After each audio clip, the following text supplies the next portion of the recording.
Hey everyone, and welcome to our second webinar in the How to Succeed at IELTS webinar series. That is how to prepare for IELTS reading.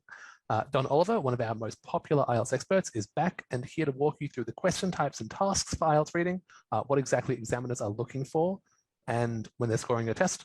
And he'll also be addressing some common misconceptions about the reading test. If you have any questions whatsoever about IELTS reading, please ask them in the Zoom comments or Q&A if you're watching via Zoom, or in the Facebook comments if you're tuning in there, and our team will pass them on to Don and myself. That's all from me. So without further ado, I'm happy to pass you over to Don. Welcome, Don. Thanks very much, Sam. Thank you very much for those words of introduction. And as you said, we're going to look at reading today. And some people find the reading difficult. Other people find the reading relatively easy in IELTS compared to writing, for example.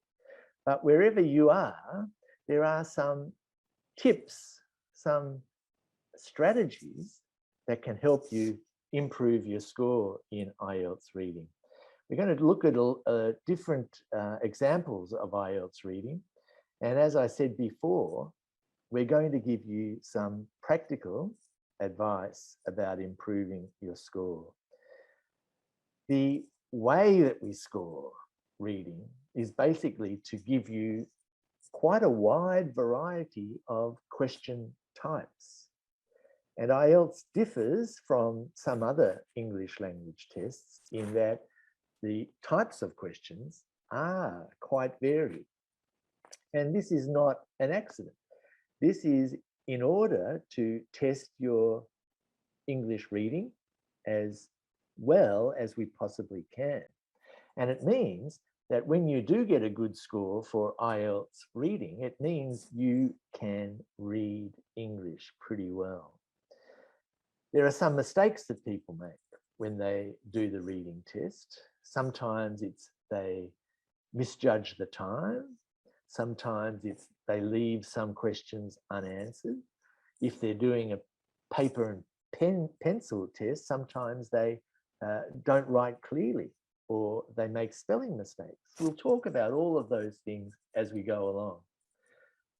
So, reading. The IELTS reading is 40 questions and 1 hour. Now that's a lot of questions in a relatively short time. The other important thing about reading is that it's different if you're doing the academic version of the IELTS test compared to the general training version of the IELTS test. So the academic reading is more academic. There are 3 passages of about 900 words each in the academic. And that sort of reading is about 1 page of a serious English language news magazine or popular science magazine. If you're reading things like that, then you are reading good examples of an academic reading text. In fact, the people who design the academic reading read things like the Guardian newspaper, New Scientist magazine. They look at not very academic, but semi-academic texts, and that's how they produce the passages for academic reading. So when you see that sort of thing in a newspaper, in a magazine, read it, because this is very good practice for academic reading. The general training reading is about the same number of words, but instead of having 3 passages of 900 words, you might have about 6 different passages, texts, and only one of them will be a long one. The section 3 is 1 long text, like in academic, but in sections 1 and 2, you'll have shorter texts. And we're going to look at an example of one of those later on. It's a group of advertisements, but it might be a list of rules, or it might be some instructions, and probably something to do with your workplace. Okay, that is what the reading test looks like. But I'm going to ask you a very serious question now, because some people say, well, you know, I didn't get the score I want in reading. And I ask them, well, how often do you read English? And they say, oh, maybe once a week. No. In order to improve your reading, you've got to read. I suggest you do it every day. And the great advantage of that is it won't just help your reading, it will help your speaking, it will help your writing, it will help your listening. Do it systematically. Become an active reader. Ask yourself questions when you read. Think like the examiner. What question can I ask about this paragraph? What would be a good heading for this paragraph? That's what the examiner is doing when he or she is designing the reading test. Okay, how do we test reading?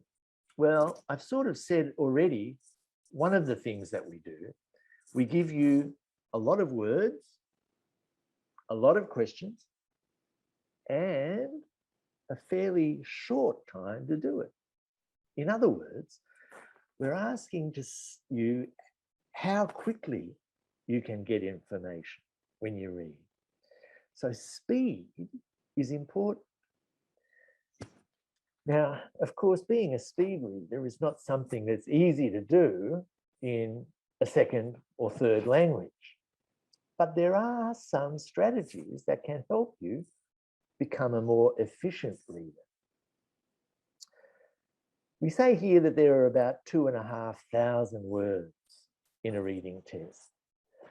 But you might not have to read every one of those words. Because if you can practice skimming, that is not reading every word, but reading every 2 or 3 sentences in a paragraph, concentrating on the first paragraph and the last paragraph, looking at the important words like the nouns and the verbs particularly, not reading to the end of a sentence necessarily, but looking at the main part of sentences, then this can help you improve your efficiency. And by the way, it's something you already know how to do. When you're reading in your first language, a newspaper, you don't read every single word on the front page, do you? Your eyes skim across and you think, that's interesting, that's boring. I'm going to read that. I won't read that. This is skimming, and you need to practice doing it in English as well. The other thing that you need to practice is scanning, and we're going to practice that today in this session. Scanning begins by you looking at the questions in the IELTS reading test.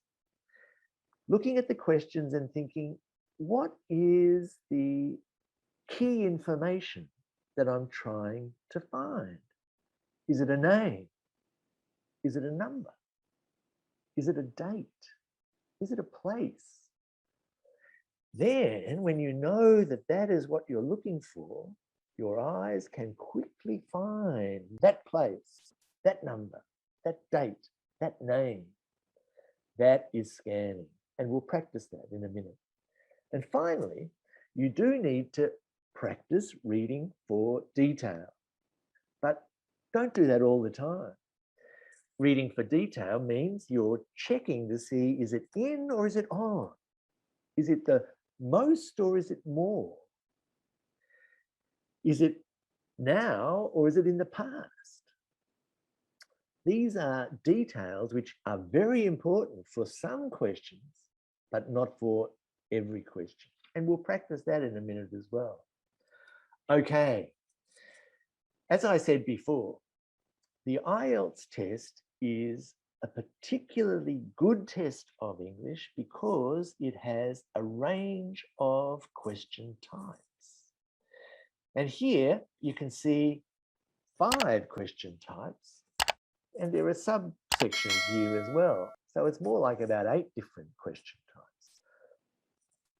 Multiple choice, A, B, or C. We're going to look at a question like that. Identifying true, false, or not given. Some people hate that, but we're going to look at that as well. Matching. What is the heading that goes with this paragraph?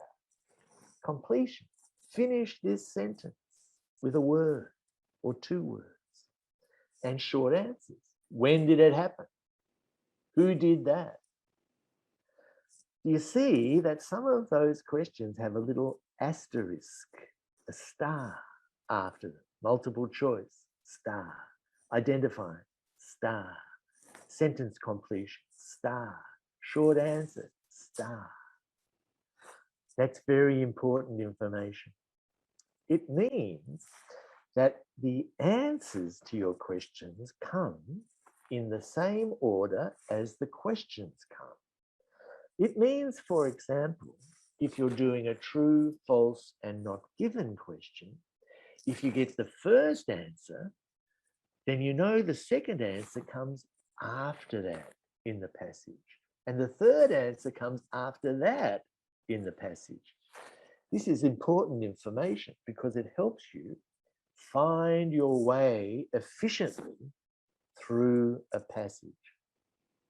Okay, let's look at, in a little bit more detail, the true, false, and not given type of question. Now, this is a short video that Sam himself, I believe, designed, and it's good. It's simple. Its subject is bananas, and who doesn't like bananas, right?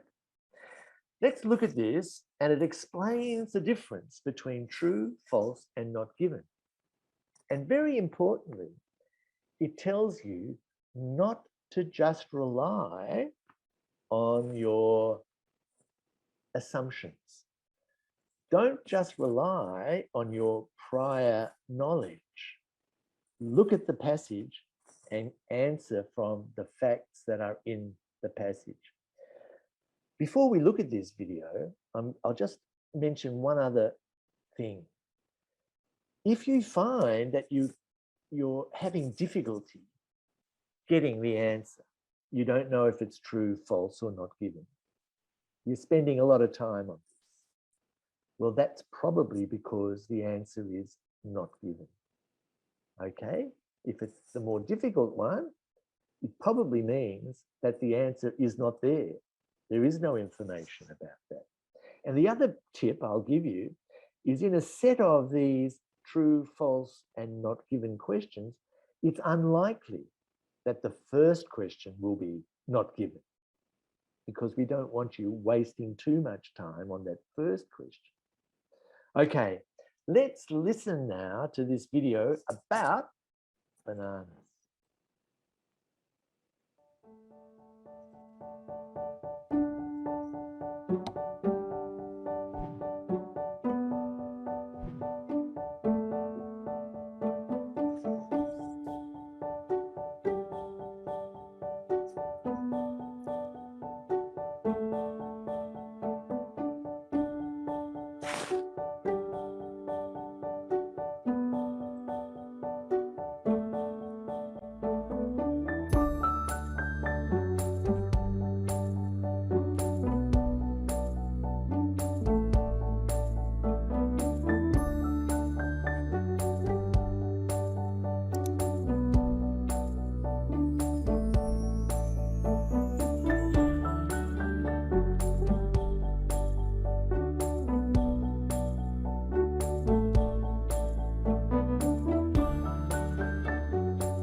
That was nice, wasn't it? That was very well done, Sam, by the way. That was a very simple example of looking at the information only in the passage and not assuming just because something is more expensive that it's necessarily better.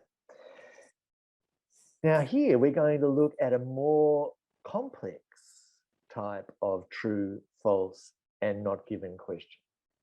And this one is much more similar to a real passage in an IELTS reading test. There are some difficult words here, but one tip that I want to give you is if there is a difficult word, relax. Because if there is a difficult word, it will be explained in that passage. It may not be explained directly, but you'll see here a word like Aboriginal Australians. Maybe you don't know Aboriginal, but you can see from the rest of this text that we're talking about migration 50,000 years ago. So of course, well, this means the original, the first Australians, the native Australians. And if you can relax about unknown words, and if you can practice reading without your dictionary sometimes, then you'll become more confident in your reading. Now remember, I said scanning is to look at the questions first. So let's do that. The first question, is it true, false, or not given? Aboriginal Australians are descended from the inhabitants of Africa. What we have to do is decide what is the key word here. Where are the key words? Well, I think the key word there is Africa. If I find that word, then that will help me get the answer. And the other key word is descended from. Another word like ancestors or came from or originated from. And we see, of course, in the first paragraph that the ancestors of Aboriginal Australians were part of a migration from Africa. So, of course, the answer to this one is true.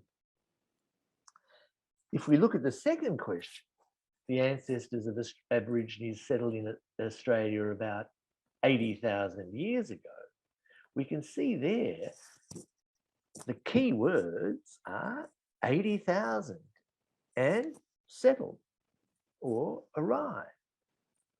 Well, we can see in the second paragraph that it was 50,000 years ago. They arrived 50,000 years ago, so that one, of course, is false. And finally, the third question, Aboriginal Australians are the most genetically diverse race in the world. Well, here, what are the key words? The key words, of course, are genetically and diverse, but this other word, most, is a key word. Now, when you think about most, it's difficult to be the most. It's difficult to be the biggest. It's difficult to be the best, the smallest, the greatest. This can help you a little bit because it's unlikely to be true. And we look at the passage and we see that the word genetic diversity is there in the final paragraph. But the word before it is not greatest, it's greater, it's more, not most. So here, we know that there is genetic diversity here between Aboriginal people in Australia, and that it's greater genetic diversity than some other races, not all other races.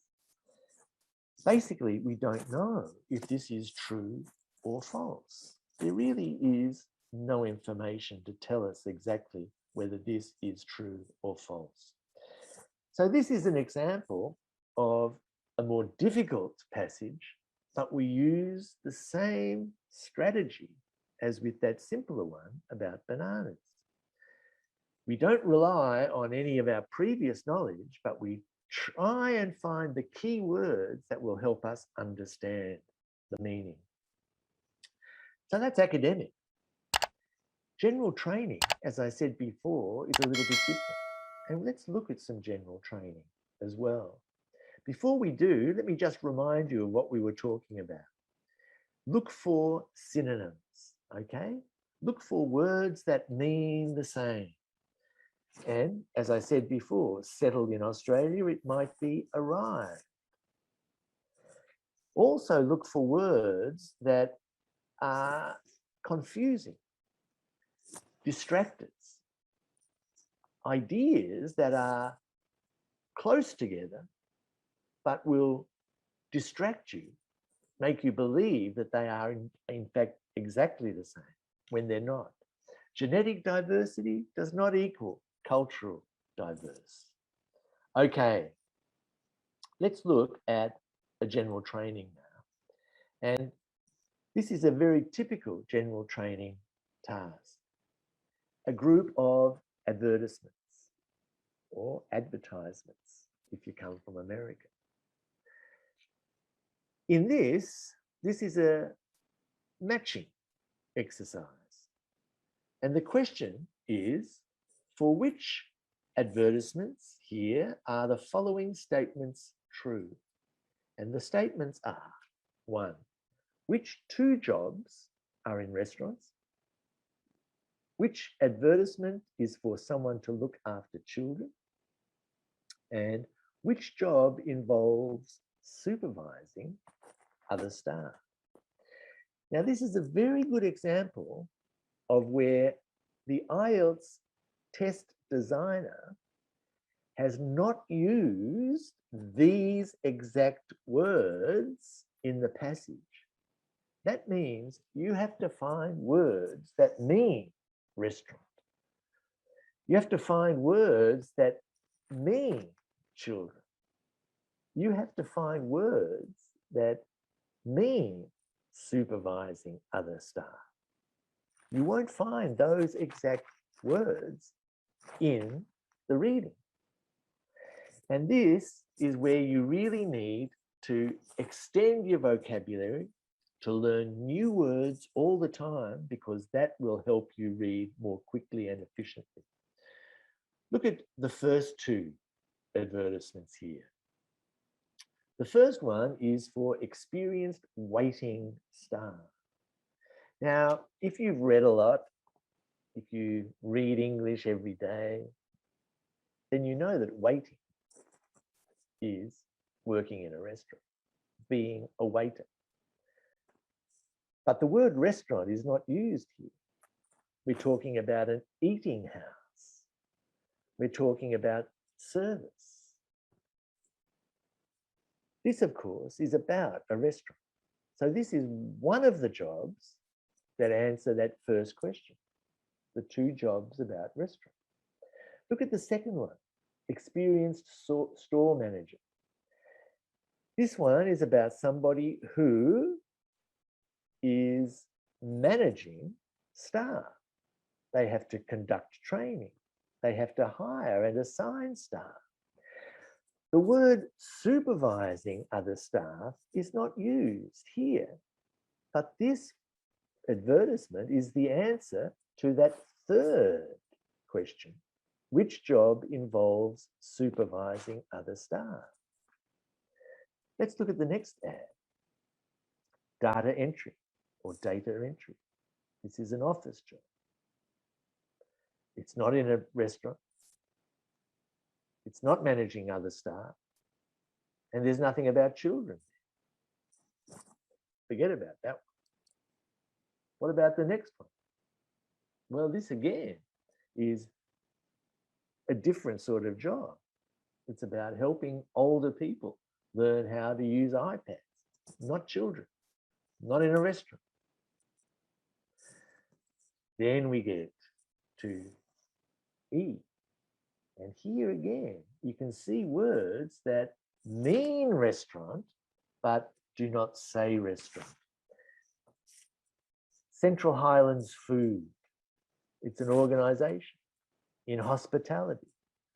They talk about catering. They do actually say restaurant in this one. They talk about being able to self-manage with minimal supervision. Now, this is a distractor because you might be looking for the word supervising and find this word supervision, but it's not the answer to that last question. This is managing yourself, not supervising other staff. So here is the second ad that answers that first question. The two jobs that are in restaurants are A and E. The job which involves supervising other staff is B. And the children, well, here is the answer. Now again, the word children is not used at all. If you read a lot of English, you'll know what a nanny is. A nanny is someone who is employed to look after children. And then you see 2-year-old and 4-year-old brothers. Well, of course, they are children. So this one is clearly the answer to the second question, the advertisement which is looking for someone to look after children. What we did was we were looking for the key words, but we were ready to find different words that described the same meaning. And as I said before, the more words you know, the easier your reading will become. Okay, we've looked at some good examples of academic and general training reading. And now let's finish with some advice. Read the questions first. This is what you should do. Skim. Don't read every word to begin with, but get a general idea of what the passage is about. If there's a picture, look at the picture. Look at the heading. Get a general idea of what the passage is about. And by reading the questions, you'll also get a general idea of what the passage is about. Then use your pencil, if it's a pencil and paper test, and underline those keywords. You can write all over the question booklet. And if you're doing the computer delivered test, as many people do nowadays, you can use the highlighting function there as well. Use the functions of the computer to underline keywords. Sometimes in an IELTS reading test, you are told to answer in no more than 1 word or no more than 2 words. Don't write 3 or 4 words in answer to those questions, because even if your answer is correct, it will be marked as wrong. And also, check your spelling. In the computer delivered test, you may be able to cut and paste your answer. But in the pencil and paper test, you may have to write a word. Check your spelling, and you should never make a spelling mistake, because the word you need is actually written in the passage. It will say, use a word from the passage, so you can check your spelling. But the other thing you need to do is make sure that you write clearly. I would print my answers to make it clear. Some people write freehand and their E looks like an L or their A looks like an O. If this is the case, it will be marked wrong, because the examiner will think, I can't say if this is the right answer or not. Then make sure that you relax. If you don't know a word, that's okay. It will be explained.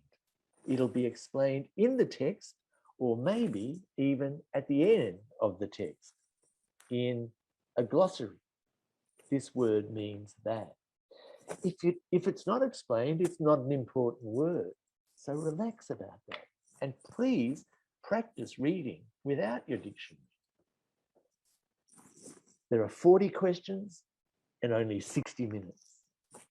that means you only have a minute and a bit to find the answer to each question. So don't spend 5 minutes on a question. Leave it. You may find the answer as you're looking for the answer to another question.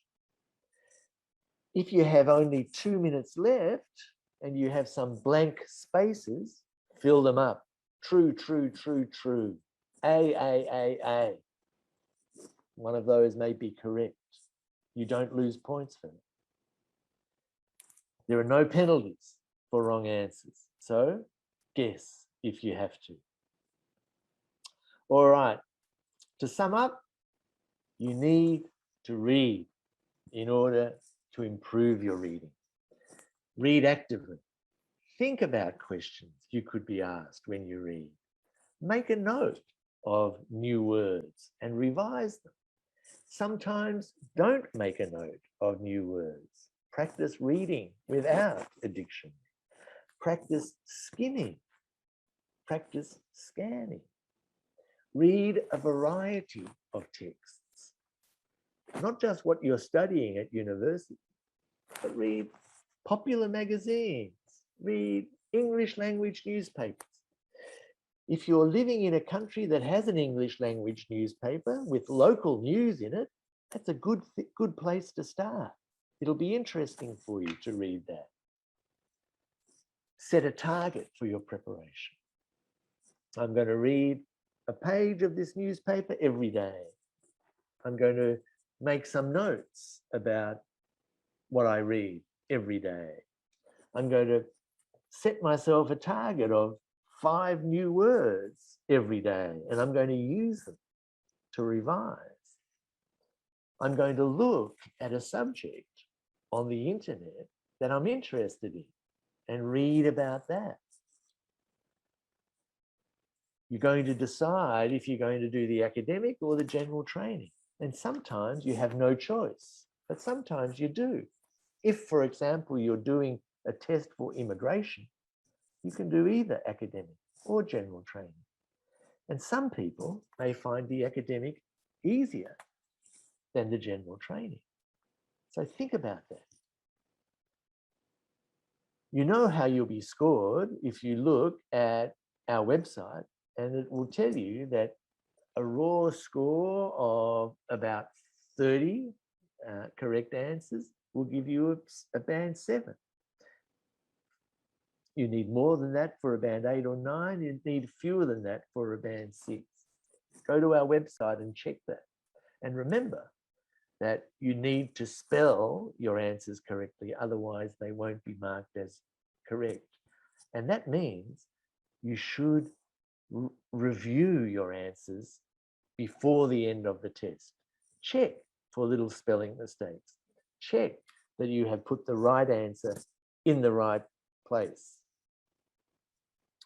IELTS preparation is great. It helps you understand the types of questions you're going to be asked, but you need to do a bit more than that. It's not just test taking skills, it's actual proficiency and knowledge of written English. Okay, it's difficult to get a band 7 or 8 or 9 in IELTS, and that's fine, because a 7 or better means you're a very good speaker.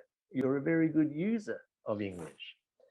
And everybody knows in the world that a band 7 or better in IELTS shows that you are capable of using the language, but it doesn't happen immediately. Be realistic. It takes some time. Take a long-term approach. And anything that you learn in English will help you in IELTS. It might be the words of a song. It might be something that you saw on YouTube. It might be a conversation you had in the supermarket with somebody. All of this is useful when you come to an IELTS test. So push yourself to use English every day, whether you're at the bus stop or the supermarket or on the internet. Check out a bit of English every time. The sort of help that we can give you is numerous. We have a website, ielts.idp.com, that has preparation materials. We have a Facebook page where questions are asked and answered in some detail. Instagram as well. TikTok, all those things that we love to use. There are practical tips by IELTS experts on our website and some very useful YouTube videos. We saw one today already. So there are lots of ways that you can improve your IELTS score, and I hope that I've given you some good ideas today to do just that. Our next session will be on the 4th of November at 5 o'clock Australian time, and it's all about speaking. All right, so that is about it from me, Sam, and I'm very happy to answer any questions that might have been asked while I was blabbering away. I wouldn't call it blathering, I'd call it an excellent webinar. Oh, thank you. First of all, thank you, Don, for the shout out. That True, False, and Not Given video was a fun collaboration between myself, our digital content producer, and one of our experts who's located in Melbourne. If anyone wants to watch it again, or any really similar content, like animated IELTS study content, it's available on our YouTube channel, IELTS by IDP on YouTube. Just head there, it's a pretty good channel. But yeah, now that we've learned everything about reading, I'm happy to kick off with the questions if you are, Don. Question 1. Are there any magazines in particular that you would recommend reading to improve your English? Yeah, the first thing is work out where you are in terms of your ability. So there's no point in reading rather complex English if you are around about the band 4 or 5 level. If you're at that lower level, then check out simplified English to begin with. And there's plenty of that. You can find it on the internet, the BBC, the ABC, Voice of America, the CBC from Canada, lots of those things. Look for English for second language learners, stories, simple news articles. If you are getting up toward the 6 and 7 mark, then I would recommend you look at some serious newspapers.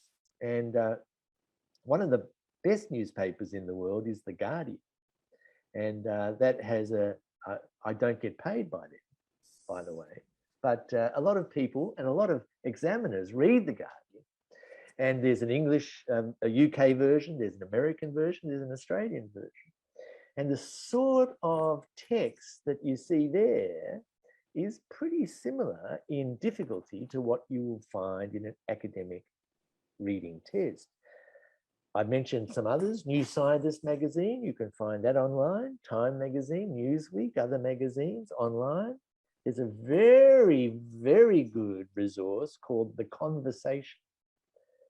Go to The Conversation on your computer, and you will find there that this is an online resource where academics express in simplified terms information about their research.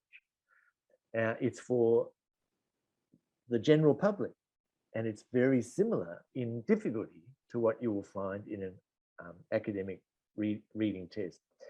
And finally, if you're in a place like Australia, or if in a place where you find lots of English in society, in the culture, you'll find it in your letterbox.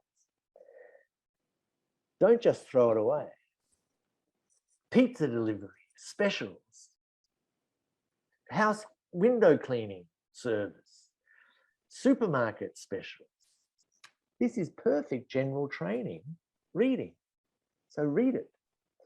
Okay, that's my advice, Sam. That was in depth. I think you covered everything I could possibly think of. Probably missed something. I don't know. It's why you're the expert, I think. I think that was all the bases. Okay. Question 2, what sources of information would you most recommend using to study for IELTS general training? Generally speaking, not just reading, then general training, as I said, has a focus on work. And very often in the writing, you might have to write a letter about something to do with your work. In the reading, you may have to read some instructions or rules that are related to workplace. So think about that, but also with the general training, also realize that it's exactly the same as the academic in two important respects. The listening is exactly the same. So any advice about general training listening is exactly the same as for academic, and that is listen to lots of different English accents, Australian, New Zealand, American, on different subjects, everyday conversation or more academic subjects. With the speaking, the same advice for academic as for general training. Think about what you like, what you do, what you wear, what you eat in the first part of the speaking, and think about bigger issues like economics or the environment or education for the third part of the speaking. And those topics too, you'll be writing about in your academic and general training task 2 as well. So that's my advice about general training, and it equally applies to some parts of the academic. Excellent. I think that was very general training advice, so amazing work. Question 3, this is a kind of interesting question. I am occasionally confused by true, false, or not given. Sometimes I feel there is a double meaning. I know the rules of this section, but can sometimes kind of be confused by information that appears unclear or that can contradict itself. Do you have any advice for dealing with this? Yes. These tests are designed not to be contradictory. And they are tested with real test takers. And if there is some confusion, they won't be used, or they will be made clearer. So the contradictions should not be there. And if there are ever any contradictions, then appearing contradictions, it's probably down to your reading skill. So be confident that the reading has actually been trialed and there should be no confusion. Basically, is this true? Then the passage will say it is true. It will say that these bananas are more expensive, or these bananas are a better quality. But remember, they will be saying this in terms that are different to the question. So the question might be, is this fish found far from the shore? The passage will say this fish is found in deep water. You have to understand that these two things are synonymous. They mean the same. And in order to really understand that, you need to know more and more words and think in terms of synonyms. You can become an active reader and ask yourself, how can I express this in a different way? Because that is exactly what the examiner is doing. The person who writes the reading test is doing exactly that. How can I express this meaning in a slightly different way? False, it's the opposite of what the question says, and not given, no information. As I said before, if you're finding it hard to decide if it's true or false, it's probably not given. Okay.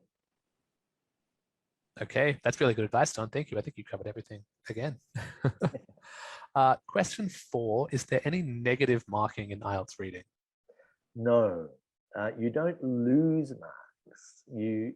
If you have 25 correct answers, and 15 incorrect answers, your score is 25. So don't worry about that. And that's why I suggested that you guess. If you've got 5 questions unanswered and 1 minute left, A. Guess, because 1 or 2 of those might be correct. And that could lift you from your 6.5 just up to your 7. Excellent. Thank you, Don. Question 5 is kind of almost a philosophical one. Why is it that we are tested on our understanding of text and not our ability to read something out loud like we do in speaking or to someone? Well, anyone can read out loud and not understand a word. I can read things in French or Japanese and not really understand what I'm saying. So the speaking test does test your ability to pronounce English words correctly, to produce spoken English.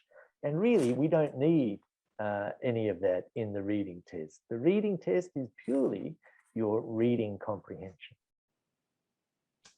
Excellent. Good answer. Thank you. Next question. Do we have a few minutes before the test begins to read through the paper like in a university exam? No, you begin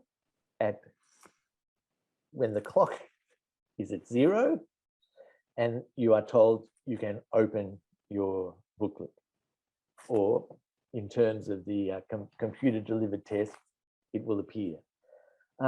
And after 60 minutes, close your booklet. So you have to manage your own time. You have to give yourself enough time to skim quickly to get the general gist of what the passage is about. Give yourself enough time to look at a group of questions and figure out the key words. Give yourself enough time to answer the 13 or 14 questions in each of the 3 passages, and try not to go over 20 minutes for each of those passages, because you need 20 minutes for each one of them. And hopefully give yourself a little bit of time at the end just to check that you haven't made some silly spelling mistakes or things like that. Excellent. Perfect answer on time management, I think. I'll wait for you to finish your sip and ask you the next question. Sorry, it's so unprofessional, really. No, it's great. Got to stay hydrated to answer all of these questions. Well, that's so true. Next question. Which part of the reading test do you believe candidates find the most difficult? And do you have any advice on how to tackle that section? Well, I suppose this question is really about what type of question is the most difficult, because some people may find a particular topic easier than another. Some people might find the general training passages simpler than the academic ones. But when we come to question types, a lot of people, and an earlier questioner asked us about true, false, and not given. That is difficult, challenging for some people. But I think one of the most challenging is the matching one, where you have to find the correct heading or the most suitable heading for a paragraph. That causes a lot of difficulty for some people. And again, this is something you can practice. It might be a matter of seeing how often a particular word or synonym for an idea is repeated in this passage, and see if it is contained in one of the headings. It might be using a strategy like starting with the shortest paragraph first, get that out of the way. It might be being willing to change your headings when you realize that in fact this one is more suitable than the one you thought earlier on. And as I said before, practice becoming the examiner. What heading will I give to this paragraph? Now, if you can practice doing that as you read, then maybe you can, well, one day you might actually become an IELTS examiner, but it will give you an insight, Sam, into the mind of the person who is setting the test. Interesting. I've always wondered if I could be an IELTS examiner. I think my sister could. She teaches in Japan. I think she'd make a good IELTS examiner. I don't know if I would though, but I think maybe one day we'll see. Who knows? And if you want to, come to me. Good advice. And I'll give you some advice. Thank you. You're good at that so far. Next question. I think I've heard you answer this one at least maybe 5 times ever. Does it make a difference to the marking examiner if I use words that are different in certain countries, such as color or color with a U, basically British versus American spelling? Yes. No, it doesn't make any difference. It's the International English Language Testing System. And as I've said before, in a place like Australia, you will find native speakers of English who sometimes mix American spellings with British spelling. Sometimes they will say realise with a Z. Sometimes they will say colour with a U or without a U. It doesn't really matter. But don't write colour with a K. That is a mistake. Big mistake. Next question. I think I've heard you answer this one a couple of times as well. I achieved 8.0 in my IELTS reading, but how would you say I could improve it to 9.0? Well, 8 is pretty darn good. That means you only made about 3 mistakes, 3 or 4 mistakes. I say 3 or 4 because it does change from test to test, but the difficulty is the same. Well, it could be that you have a particular type of question which causes difficulty. It could be that you made a silly spelling mistake somewhere. It could be that you answered with 2 words when it said only answer with 1 word. And my advice is this: go to our website and look at one of our services called Reading Assist. And there we will give you a practice test and you will answer it. And we will look at your mark sheet and we'll tell you what sort of question you might be having difficulty with, and if you are actually making any of those small errors that I suggested. Okay, Reading Assist. Yeah, I can attest. Reading Assist is a really good Reading Assist is a really good system. Great for feedback. I believe this is the last question on my list. This is the last question for the night. I find the multiple choice question section of academic reading the most difficult. Do you have any advice on how I could handle the multiple choice section? Yes, multiple choice. Is it A, B, or C? Look, to be honest, I don't really have any specific advice for that. It's one of those questions probably where you need to read for detail. And once you have looked at the proposition, the statement, the cause of this was, the cause of such and such was A, this thing, B, this thing, or C, that thing. You're looking for keywords again, as we did before with the true, false, and not given. We're looking for cause and the thing that was caused. When you find that in the passage, you know that you're thereabouts for the right answer. Then it's just a matter of reading for detail. Was it caused by that? Or was it perhaps caused by that? Or wasn't it caused by that, etc.? Looking at that in detail and then matching the multiple choice answer that is most suitable. Not a very good answer, Sam, but I really can't think of any. What you could do is you could Google that. Say, okay, I need some advice with multiple choice questions. And I'm sure some person much smarter than I has written down some very good advice. So try that. I think you're one of the smartest around, Don. I think that was still a pretty good answer about multiple choice. Well, I try. Well, thank you, Bab. As I said, that was the last question for tonight. Again, thank you, Don, so much for joining us, as always, to share your knowledge. It's always an absolute pleasure. Thanks, Sam. Lovely talking to you too, and everybody. thank Thanks you. for coming. Yeah, thank you. Yeah, thanks to everyone who's tuned in and has been with us tonight. And thank you to our hardworking team behind the scenes who makes this whole webinar run. If you're looking for more IELTS preparation material, make sure to head to our website, ielts.idp.com, especially our new Prepare Hub, which is filled with preparation assets just to specifically help people study for their test. Additionally, we recommend checking out our other social channels, which are IELTS Essentials from IDP on Facebook, IELTS.essentials on Instagram, and at IELTS on TikTok. That's all from us. Thank you and have a wonderful evening. Thank you again, Don. Thank you. See ya. Bye, everybody.